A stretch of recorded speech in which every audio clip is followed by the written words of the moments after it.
برادری کی بنیاد پر لڑنا، باہم فخر کرنا برے نتائج کا ذریعہ ہے۔ گناہوں کی بنیاد بھی تکبر ہے۔ اس لیے ہر مومن کو چاہیے کہ اپنے نوکر، خادم، ملازم یا کسی بھی مسکین پر کبھی بھی فخر و غرور کا اظہار نہ کرے، کیونکہ یہی اللہ کی سب سے پہلی نافرمانی وجود میں آئی تھی۔ تکبر کا یہ ذکر ضمناً آ گیا۔ ہم پھر اپنے موضوع کی طرف لوٹتے ہیں۔ اللہ نے آدم علیہ السلام کو پیدا کیا اور انہیں عالم بنا کر ہی تخلیق کیا، یعنی جب وہ پیدا ہوئے تو جاہل نہیں تھے۔ اللہ نے آدم علیہ السلام کو فرشتوں سے بھی بڑا عالم بنا کر پیدا فرمایا۔ بے شمار احادیث میں آدم علیہ السلام کی ابتدا اور ان کے علم کا ذکر موجود ہے۔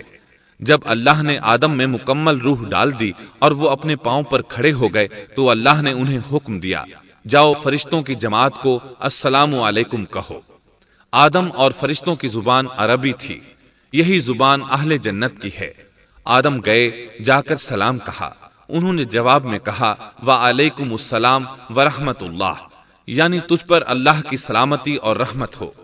اللہ نے فرمایا یہ تیرا اور تیری اولاد کا آپس میں ایک دوسرے کو تحفہ اور ہدیہ ہے۔ اللہ نے آدم علیہ السلام کو ابتدا ہی میں تمام نام سکھا دیے۔ مفسرین نے ان ناموں کے بارے میں بہت بحثیں ذکر کی ہیں۔ مضبوط موقف سیدنا عبداللہ بن عباس رضی اللہ عنہما کا ہے کہ اللہ نے آدم علیہ السلام کو ہر چیز کا نام سکھا دیا تھا۔ مثلا یہ پہاڑ ہے، یہ سمندر ہے، یہ پرندہ ہے، یہ درخت ہے وغیرہ۔ وہ آسمان اور زمین کی ہر چیز کا نام جانتے تھے۔ یہ علم کیسا تھا، انسان نے کس طرح ہر چیز کا نام پہچان لیا۔ یقیناً اللہ انسان میں یہ طاقت پیدا کر سکتا ہے کہ وہ ہر علم کا احاطہ کر سکے۔ اللہ نے آدم علیہ السلام کو ہر چیز کا نام اور اس کی صنعت اور کام بھی معلوم کرا دیا۔ آگ، لوہے، لکڑی، غرض ہر چیز کا نام اور استعمال ذہن میں ڈال دیا۔ وہ کس قدر عظیم علم سے بہرور ہوئے، سبحان اللہ۔ بہرحال اللہ نے آدم علیہ السلام کو صرف شکل و صورت اور تخلیق ہی میں بلند مرتبہ عطا نہیں کیا تھا، بلکہ عقل و علم کے لحاظ سے بھی بلند درجے اور مقام پر فائز کیا تھا، جیسا کہ اللہ تعالیٰ فرماتے ہیں وَعَلَّمَ آدَمَ الْأَسْمَاءَ كُلَّهَا ثُمَّ عَرَضَهُمْ عَلَى الْمَلَائِكَةِ۔ اللہ نے آدم علیہ السلام کو ہر چیز کا نام سکھا دیا، پھر ان چیزوں کو فرشتوں پر پیش کیا اور فرمایا انبئونی باسماء هؤلاء ان کنتم صادقین۔ مجھے ان چیزوں کے نام بتاؤ اگر تم سچے ہو۔ مطلب یہ کہ تم اپنے دعوے میں کہاں تک سچے ہو؟ جب آدم کی تخلیق ہوئی تو تم نے کہا تھا اللہ جو چاہے پیدا کر لے، قسم ہے وہ ہم سے زیادہ معزز اور عالم نہیں ہوگا۔ اس دعوے میں اگر تم سچے ہو تو ذرا ان اشیاء کے نام تو بتاؤ۔ اللہ تعالیٰ نے آدم علیہ السلام کا زیادہ معزز ہونا، مکرم ہونا اور علم و معرفت والا ہونا واضح کرنے کے لیے فرشتوں کو حکم دیا کہ آدم علیہ السلام کو سجدہ کریں۔ یہ سجدہ تعظیمی تھا، عبادت والا سجدہ نہیں تھا۔ سجدہ تعظیمی پہلے وقتوں میں جائز تھا، لیکن اب حرام ہے۔ اسی لیے تو یعقوب علیہ السلام، ان کی بیوی اور 11 بیٹوں نے یوسف علیہ السلام کو سجدہ کیا تھا۔ بہرحال فرشتوں نے آدم علیہ السلام کو سجدہ کیا۔ اس سے معلوم ہو جاتا ہے کہ کون زیادہ عزت اور عظمت والا ہے۔ یقیناً آدم علیہ السلام زیادہ شرف اور منزلت کے حقدار ٹھہرے۔ جب اللہ تعالیٰ نے ان کی عزت، تکریم اور تعظیم ثابت فرما دی، تب علم و معرفت میں ان کی برتری ثابت کرنے کے لیے فرمایا اگر تم اپنے قول میں سچے ہو تو ان چیزوں کے نام بتاؤ۔ تب فرشتوں نے کہا قالوا سبحانك لا علم لنا إلا ما علمتنا إنك أنت العليم الحكيم۔ قال يا آدم أنبئهم بأسمائهم فلما أنبأهم بأسمائهم قال ألم أقل لكم إني أعلم غيب السماوات والأرض وأعلم ما تبدون وما كنتم تكتمون۔ فرشتے کہنے لگے اے اللہ تو پاک ہے، ہمیں تو صرف اتنا ہی علم ہے جتنا تو نے ہمیں سکھا رکھا ہے، مکمل حکمت و علم والا تو ہی ہے۔ اللہ تعالیٰ نے آدم علیہ السلام سے فرمایا اے آدم تم ان فرشتوں کو ان چیزوں کے نام بتاؤ۔ آدم ہر چیز کا نام بتانے لگے، کسی جگہ بھی انہوں نے غلطی نہیں کی۔ جب انہوں نے فرشتوں کو تمام چیزوں کے نام بتا دیے تو اللہ تعالیٰ نے فرشتوں کو مخاطب کر کے کہا کیا میں نے تمہیں پہلے ہی نہیں کہہ دیا تھا کہ زمین اور آسمان کا غیب میں ہی جانتا ہوں، اور میرے علم میں ہے جو تم ظاہر کر رہے ہو اور جو چھپا رہے ہو۔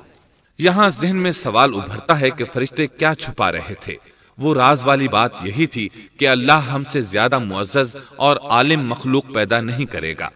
واضح رہے ہم آپ کو صرف واقعات ہی نہیں سنا رہے، صرف سیرت اور تاریخ ہی بیان نہیں کر رہے، بلکہ قرآن بھی پڑھ پڑھ کر سنا رہے ہیں، اور قرآن کو اس وقت تک سمجھنا محال ہے جب تک کہ ان واقعات کی تفصیل موجود نہ ہو۔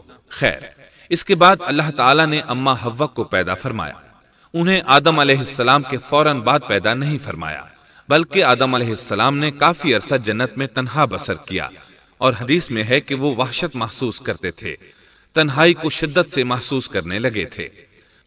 آخرکار ایک روز جب وہ سو رہے تھے تو اللہ تعالیٰ نے ان کی بائیں پسلی سے اما حوا علیہ السلام کو پیدا فرمایا اور آدم علیہ السلام کا ہم سفر بنا دیا۔ اللہ فرماتے ہیں یا ایھا الناس اتقوا ربکم الذی خلقکم من نفس واحدة وخلق منها زوجها۔ اے لوگو اپنے اس پروردگار سے ڈر جاؤ جس نے تم سب کو ایک ہی جان سے پیدا کر ڈالا، اور اس جان یعنی آدم علیہ السلام سے ان کی بیوی کو پیدا کیا۔ آدم علیہ السلام کے وجود ہی سے حوا کا وجود بنایا گیا، وہ کوئی الگ مخلوق نہیں تھی۔ جب آدم علیہ السلام بیدار ہوئے تو انہوں نے اپنے قریب ایک عورت کو بیٹھے دیکھا، پوچھنے لگے تم کون ہو؟ حوا علیہ السلام نے کہا عورت۔ آدم علیہ السلام نے پھر پوچھا تجھے کس لیے پیدا کیا گیا ہے؟ وہ بولیں آپ کے لیے، تاکہ آپ مجھ سے سکون اور انس حاصل کریں۔ جب فرشتوں نے آدم علیہ السلام کو ایک عورت سے باتیں کرتے دیکھا تو کہنے لگے اب ایک اور نئی مخلوق پیدا کی گئی ہے۔ آدم علیہ السلام نے ان مخلوقات کا نام تو بتا دیا تھا جو مشہور و معروف تھیں، ان کا نام پوچھنا چاہیے۔ انہوں نے آدم علیہ السلام سے سوال کیا، انہوں نے فوراً جواب دیا حوا، اس لیے کہ اللہ نے تو آپ کو ہر چیز کا نام سکھا دیا تھا۔ فرشتوں نے کہا ان کا نام حوا کیوں رکھا گیا ہے؟ آدم علیہ السلام نے جواب دیا اس لیے کہ اسے ایک زندہ چیز سے پیدا کیا گیا ہے، حیات کی نسبت سے حوا نام رکھا گیا۔ مسلم شریف میں ہے، سیدنا ابو ہریرہ رضی اللہ عنہ روایت کرتے ہیں کہ رسول اللہ صلی اللہ علیہ وسلم نے فرمایا من كان يؤمن بالله واليوم الآخر فإذا شهد أمرا فليتكلم بخير أو ليسكت واستوصوا بالنساء خيرا فإن المرأة خلقت من ضلع وإن أعوج شيء في الضلع أعلاه إن ذهبت تقيمه كسرته وإن تركته لم يزل أعوج استوصوا بالنساء خيرا۔ جو شخص اللہ اور آخرت کے دن پر ایمان رکھتا ہے جب وہ کسی معاملے کے لیے حاضر ہو تو بھلائی والی بات کرے یا خاموش رہے، اور عورتوں کے بارے میں بھلائی کی وصیت حاصل کر لو، یعنی ان کے ساتھ اچھا سلوک کرو، کیونکہ عورت پسلی سے پیدا کی گئی ہے اور پسلی میں زیادہ ٹیڑھا حصہ اوپر والا حصہ ہوتا ہے۔ اگر تم اس کو سیدھا کرنا چاہو گے تو توڑ ڈالو گے، اور اگر اس کو چھوڑ دو گے تو وہ اسی طرح ہمیشہ ٹیڑھی رہے گی۔ عورتوں کے بارے میں بھلائی کی وصیت حاصل کر لو۔ مطلب یہ کہ اسی حالت میں گزر بسر کرو، عورتوں کے بارے میں بھلائی کی وصیت حاصل کر لو۔ اس حدیث کا مطلب یہ ہے کہ عورتوں پر جبر کر کے زبردستی ان کی طبیعت کو بدلا نہیں جا سکتا، اور عورت ذات کو نہایت نرمی اور پیار سے رکھو۔ ان کی طبیعتوں میں ٹیڑھا پن ہے، وہ کبھی جذبات سے مغلوب ہو جاتی ہے اور عقل کھو بیٹھتی ہے۔ اگر کوئی اسے سیدھا کرنا چاہے تو اس سے لا تعلقی، دوری اور طلاق کی نوبت آ جائے گی۔ اگر اسے چھوڑ دو گے تو ٹیڑھا پن برقرار رہے گا۔ مرد کو بہت حوصلے سے اس صورتحال کو سنبھالنا چاہیے۔ احادیث میں سیدنا ابراہیم علیہ السلام کی زوجہ سیدہ سارہ علیہ السلام کا قصہ موجود ہے۔ وہ حوا علیہ السلام کے بعد کائنات کی سب سے زیادہ خوبصورت عورت تھی۔ احادیث سے یہ اشارہ ملتا ہے کہ حوا علیہ السلام ابتدائے انسانیت سے لے کر قیامت تک پیدا ہونے والی تمام عورتوں میں خوبصورت تھیں۔ اب ابلیس لگا اپنے وسوسے شروع کرنے۔ آدم اور حوا علیہم السلام دونوں اللہ کے حکم سے جنت میں تھے کہ شیطان نے انہیں پھسلانے کی کوشش شروع کر دی۔ اللہ تعالیٰ فرماتے ہیں وَقُلْنَا يَا آدَمُ اسْكُنْ أَنْتَ وَزَوْجُكَ الْجَنَّةَ وَكُلَا مِنْهَا رَغَدًا حَيْثُ شِئْتُمَا، اور ہم نے کہہ دیا اے آدم تم اور تمہاری بیوی جنت میں رہو اور جہاں سے چاہو با فراغت کھاؤ۔ جنت بھی کیسی؟ اللہ فرماتے ہیں وَجَنَّةٍ عَرْضُهَا السَّمَاوَاتُ وَالْأَرْضُ، وہ جنت کہ جس کی چوڑائی ہی آسمانوں اور زمین کے برابر ہے۔ سو اس جنت میں سے جو چاہو سو کھاؤ، کچھ بھی منع نہیں سوائے ایک درخت کے، چنانچہ ارشاد ہوا وَقُلْنَا يَا آدَمُ اسْكُنْ أَنْتَ وَزَوْجُكَ الْجَنَّةَ وَكُلَا مِنْهَا رَغَدًا حَيْثُ شِئْتُمَا وَلَا تَقْرَبَا هَذِهِ الشَّجَرَةَ فَتَكُونَا مِنَ الظَّالِمِينَ۔ اور ہم نے کہا اے آدم تم اور تمہاری بیوی جنت میں رہو، پھر جس جگہ سے چاہو با فراغت کھاؤ، اور اس درخت کے پاس مت جاؤ ورنہ ظالموں میں سے ہو جاؤ گے۔ ایک اور جگہ فرمایا وَإِذْ قُلْنَا لِلْمَلَائِكَةِ اسْجُدُوا لِآدَمَ فَسَجَدُوا إِلَّا إِبْلِيسَ أَبَى فَقُلْنَا يَا آدَمُ إِنَّ هَذَا عَدُوٌّ لَكَ وَلِزَوْجِكَ فَلَا يُخْرِجَنَّكُمَا مِنَ الْجَنَّةِ فَتَشْقَى إِنَّ لَكَ أَلَّا تَجُوعَ فِيهَا وَلَا تَعْرَى وَأَنَّكَ لَا تَظْمَأُ فِيهَا وَلَا تَضْحَى۔ اور جب ہم نے فرشتوں سے کہا کہ آدم کو سجدہ کرو تو ابلیس کے سوا سب نے سجدہ کیا۔ ابلیس نے انکار کیا تو ہم نے کہا اے آدم یہ تیرا اور تیری بیوی کا دشمن ہے، خیال رکھنا ایسا نہ ہو کہ وہ تم دونوں کو جنت سے نکلوا دے اور تو مصیبت میں پڑ جائے۔ یہاں تو تجھے آرام ہے، نہ تو بھوکا ہے اور نہ ننگا، اور نہ تو یہاں پیاسا ہوتا ہے، نہ دھوپ سے تکلیف اٹھاتا ہے۔ گویا اللہ نے سیدنا آدم علیہ السلام کو وسوسے سے پہلے ہی خبردار کر دیا تھا۔ ان آیات سے یہ بھی پتا چلا کہ انسان سے ابلیس کی عداوت اور دشمنی ابتدا ہی سے چلی آ رہی ہے، اور یہ بھی ثابت ہوا کہ جو لوگ کہتے ہیں کہ انسان ابتدا میں ننگا تھا ان کا قول صحیح نہیں، اس لیے کہ اللہ تعالیٰ نے جنت میں بھی آدم علیہ السلام پر لباس رکھا اور زمین میں بھی لباس نازل کر دیا، جیسا کہ اللہ تعالیٰ فرماتے ہیں یا بنی آدم قد أنزلنا عليكم لباسا يواري سوآتكم وريشا ولباس التقوى ذلك خير۔ اے آدم کی اولاد، ہم نے تم پر لباس کو نازل کیا جو تمہاری شرمگاہوں کو چھپاتا ہے اور زینت کا سبب بھی ہے، اور تقوی کا لباس اس سے بھی بہتر ہے۔ لہذا آدم ابتدا میں ننگے نہیں تھے، انہیں تو ننگے پن کا علم ہی نہیں تھا، نہ ہی ان کی بیوی کو برہنہ ہونے کا علم تھا۔ اللہ نے آدم علیہ السلام کو کامل نعمتوں سے نوازا، بھوک نہ پیاس، یہاں تک کہ پیاس کے اسباب سے بھی محفوظ، نہ گرمی اور نہ دھوپ، پھر بے انتہا حسن و جمال، مشقت نہ تکلیف، بدبختی نہ بدقسمتی۔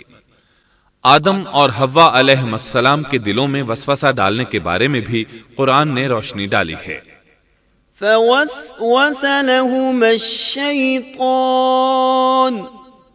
پھر شیطان نے ان دونوں کے دلوں میں وسوسہ ڈالا۔ یہ وسوسہ اس نے ان دونوں کو طمع دلانے کی صورت میں پورا کیا، اور یہ طمع دلائی کہ اس درخت کو کھانے سے ہمیشگی اور بقا ملتی ہے، اور کبھی نہ ختم ہونے والی بادشاہت حاصل ہوتی ہے، اور اس وسوسے کا مقصد یہ تھا لِيُبْدِيَ لَهُمَا مَا وُورِيَ عَنْهُمَا مِنْ سَوْآتِهِمَا، تاکہ ان کا پردہ بدن جو ایک دوسرے سے پوشیدہ تھا دونوں کے روبرو بے پردہ کر دے۔ ان کی شرمگاہوں کو ننگا کرنے کے لیے اس نے ایسا کیا۔ وہ دونوں کپڑے میں ملبوس تھے، ستر ڈھانپ رکھا تھا۔ جب انہوں نے اس درخت سے کھایا تو لباس نیچے گر گیا، دونوں برہنہ ہو گئے۔ یہی شیطان چاہتا تھا کہ انہیں برہنہ کر دے، اللہ کی نافرمانی پر اکسائے۔ ارشاد ہوتا ہے فوسوس إليه الشيطان قال يا آدم هل أدلك على شجرة الخلد وملك لا يبلى۔ شیطان نے انہیں وسوسہ ڈالا، کہنے لگا اے آدم، کیا میں تجھے دائمی زندگی کا درخت اور وہ بادشاہت نہ بتلا دوں جو کبھی پرانی نہ ہو؟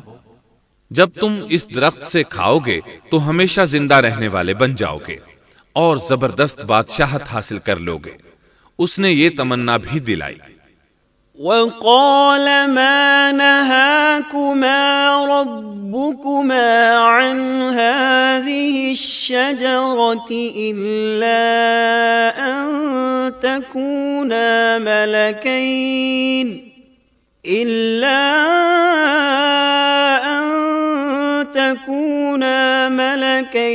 أو تكونا من الخالدين۔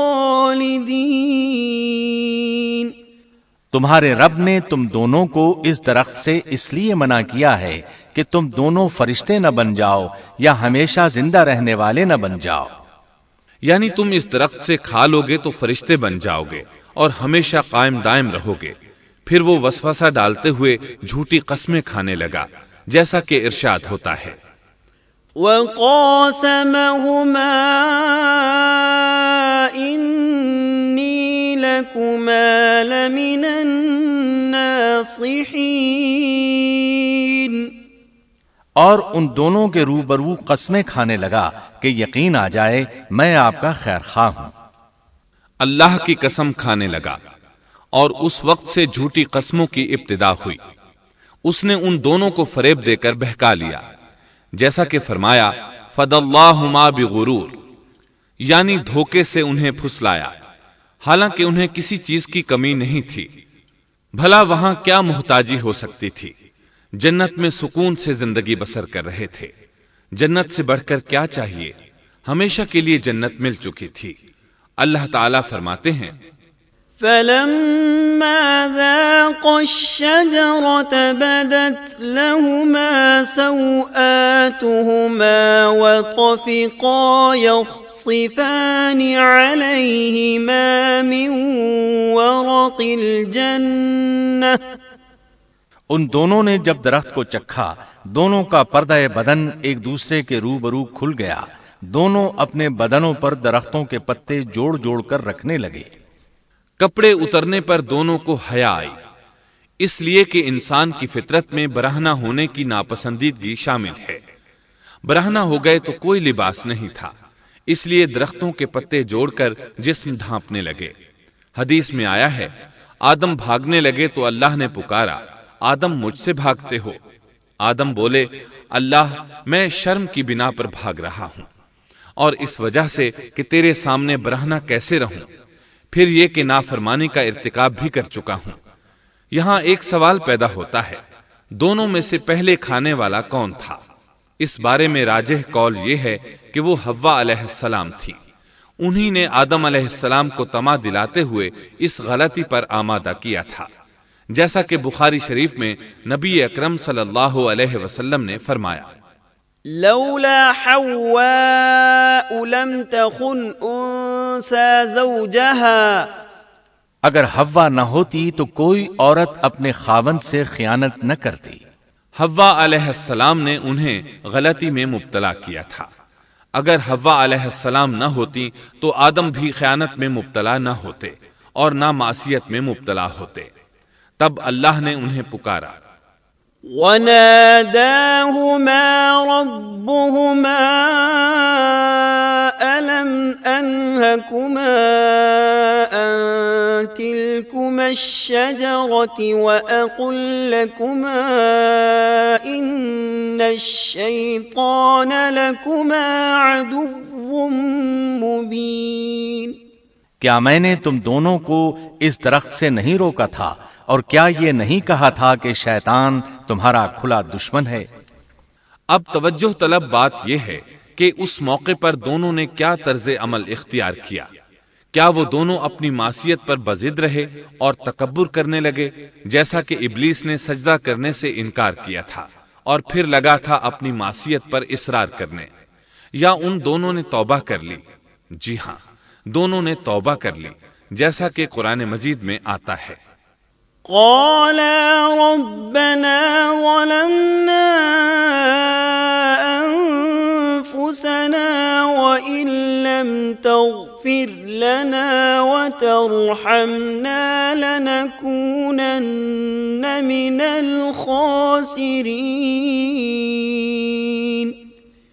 دونوں نے کہا، اے ہمارے رب، ہم نے اپنا بڑا نقصان کیا، اور اگر تو ہماری مغفرت نہ کرے گا اور ہم پر رحم نہ کرے گا تو واقعی ہم خسارہ پانے والوں میں سے ہو جائیں گے۔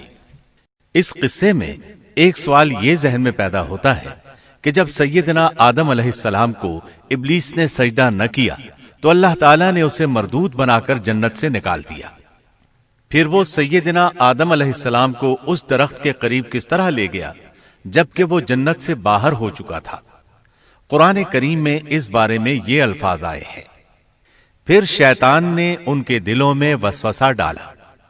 یہ وسوسہ اس نے کیسے ڈالا جبکہ وہ جنت سے نکالا جا چکا تھا؟ مفسرین نے اس کے جواب میں لکھا ہے کہ اس نے جنت سے باہر رہ کر یہ وسوسہ ڈالا تھا۔ جیسے آج کل تار اور بغیر تار کے آواز کو دور دراز علاقوں تک پہنچایا جا سکتا ہے، ایسے ہی شیطان نے اپنی طاقت سے یہ وسوسہ ان کے دلوں تک پہنچایا۔ لگے ہاتھوں ابلیس کی حقیقت بھی سن لیں۔ ابلیس کے لفظی معنی انتہائی مایوس کے ہیں۔ یہ راندہ درگاہ ہونے کے بعد ہمیشہ ہمیشہ کے لیے اللہ کی رحمت سے مایوس ہو گیا تھا، اس لیے اسے یہ لقب ملا، ورنہ روایات کی روح سے اس کا اصل نام عزازیل تھا۔ پہلے یہ جنات میں سے تھا، اپنے رب تعالی کی اطاعت سے نکل کر ابلیس ہوا۔ اس کا علم ناقص تھا، مزاج ناپاک تھا، وہ غرور اور تکبر میں مبتلا ہو گیا تھا۔ یہاں یہ بات بھی ذہن نشین کر لیں کہ انبیاء خطا اور گناہ سے پاک ہوتے ہیں، ان پر اللہ تعالی کی مستقل حفاظت اور نگرانی قائم رہتی ہے۔ اگرچہ انبیاء بھی انسان ہوتے ہیں اور تمام انسانی تقاضے انہیں لاحق ہوتے ہیں، لیکن ان کے عمل اور ارادے میں کسی قسم کی بدی اور شر کا عمل دخل قطعاً نہیں ہوتا۔ ان کا ہر قول اور عمل بلکہ ہر حرکت اور سکون کی حالت بھی انسانیت کے لیے بہترین نمونہ ہوتے ہیں۔ البتہ بشر ہونے کی وجہ سے بھول کا امکان ہوتا ہے، تاہم بھول ہو جانے کی صورت میں انہیں فوراً ہی خبردار کر دیا جاتا ہے۔ بھول ہو جانا بشری طبیعت کا خاصہ ہے۔ اللہ تعالیٰ نے ہر انسان کی فطرت میں یہ چیز رکھی ہے۔ انبیاء سے بھول چوک ہو جانے میں بھی اللہ تعالیٰ کی کئی ایک حکمتیں پوشیدہ ہیں۔ مثلاً بہت سی قومیں اپنے نبیوں کے معجزات دیکھ کر ان میں ربوبیت کی صفات کی قائل ہو گئی، یہاں تک کہ بعض قوموں نے اپنے نبیوں کو اللہ یا اللہ کا بیٹا بھی جانا۔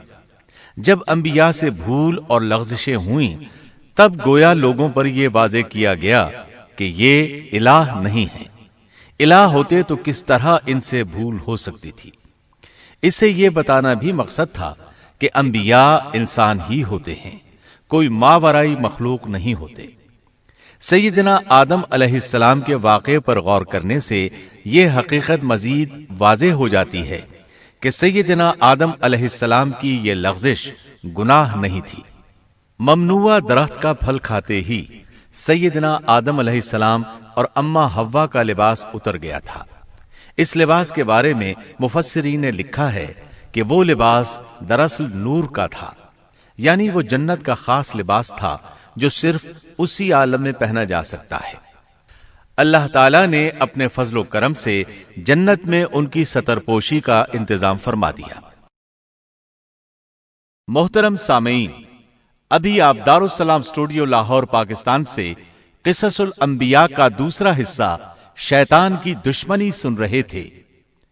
قصص الانبیاء کے تیسرے حصے فساد کی ابتدا میں آپ یہ سنیں گے: آدم و حوا علیہم السلام کے لیے زمین پر اترنے کا حکم اور اتارے جانے کی جگہ، حابیل و قابیل کے جھگڑے کا سبب اور زمین پر پہلا انسانی قتل، قابیل کے لیے مسئلہ تدفین اور ایک جانور کے ذریعے اس کی رہنمائی، قابیل کا والدین کو چھوڑ کر دوسری جگہ آباد ہونا، آدم علیہ السلام کی تجہیز و تکفین اور جنازہ کس نے پڑھایا، سیدنا شیس علیہ السلام کی ولادت، نبوت سے سرفرازی اور ان کو کتنے صحیفے عطا ہوئے اور ان کی تعلیمات کیا تھیں، قابیل اور اس کی قوم کی بے راہ روی اور سیدنا ادریس علیہ السلام کی بعثت، نبی کریم صلی اللہ علیہ وسلم کا چوتھے آسمان پر ادریس علیہ السلام سے ملاقات کرنا، ادریس علیہ السلام کی وفات کہاں ہوئی،